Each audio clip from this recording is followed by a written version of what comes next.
एक और बड़ी फैशनेबल चीज चली है कि भाई मोदी जी बहुत कहते हैं हमने ओबीसी को, दलित को इज्जत दी।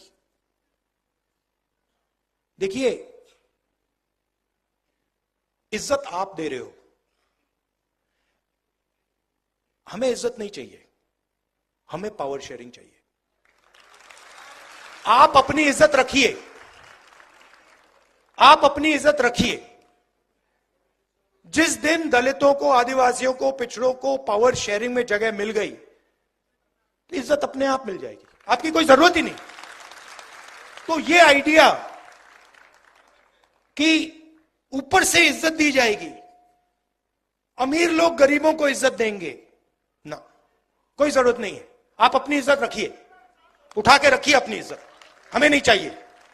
हमें पावर शेयरिंग चाहिए, हमें इंस्टीट्यूशन में जगह चाहिए, और हमें डायग्नोसिस चाहिए कि यह हिंदुस्तान की सच्चाई है। आज ये सच्चाई है, 70 साल पहले वो सच्चाई थी, आज ये सच्चाई है, और सच्चाई के बल पर हम आगे जा पाएंगे।